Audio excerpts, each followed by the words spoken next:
Yeah, I was wearing a rose gold Rolex that David had bought me for my birthday, and I love the rose gold, and I've used it with my ready-to-wear collections in the past and with my accessories.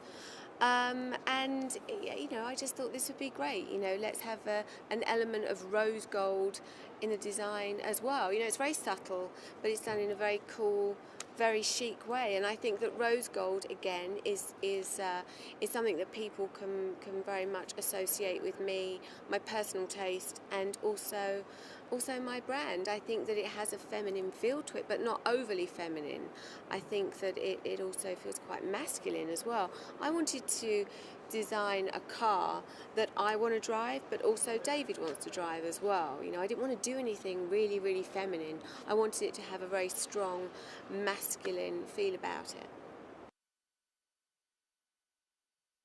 When we started this project 18 months ago, you know, we spoke a lot about the attention to detail, and seeming details like what you see on the inside of the car is very important to me and what I do with my fashion as well.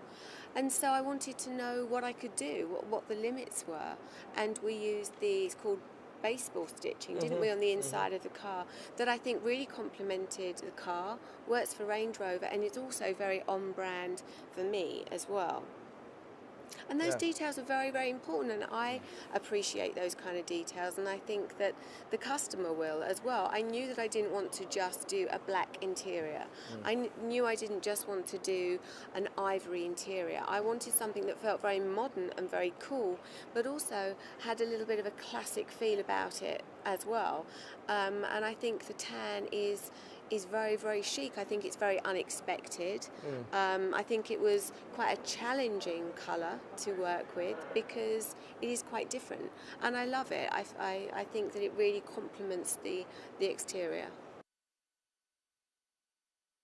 But you know, I wanted to really you know, roll my sleeves up and really get involved as well. I never just put my name on anything, you know, with anything that I do.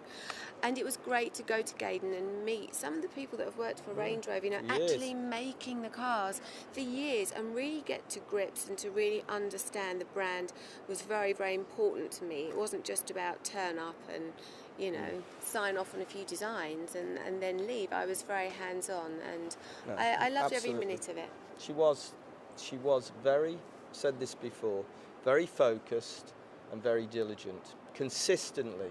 She didn't, you know, she didn't get fatigued by it. Every time she came, you know, it wasn't a modest thing. She wanted to get into the detail, and she wanted to understand as well and learn.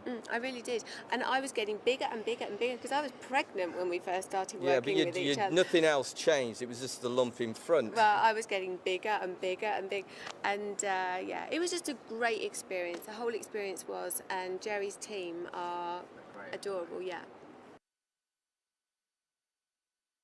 David hasn't seen the car yet. He's seen photographs and he loves what he's seen.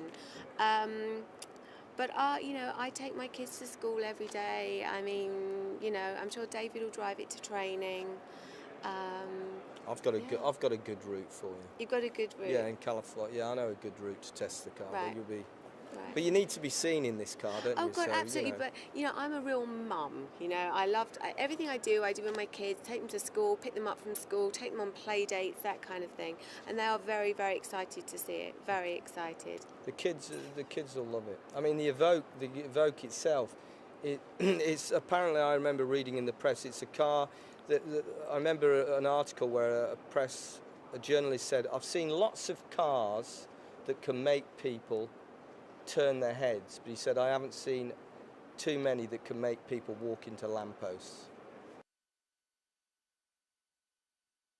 I love the sort of what I would describe as the stealth-like look of the vehicle. It's, you know, with this, and fundamental to that is the matte finish paint, but in combination with a high gloss roof and the wheels, then contrasted also with the jewel-like quality detailing, particularly of that rose gold. I think that's a unique combination of things that's very special, And then when you relate that to the interior, this very stealth-like exterior, it's still very modern. So on the inside, that modernity is carried through, but it's got this vintage twist to it, particularly with the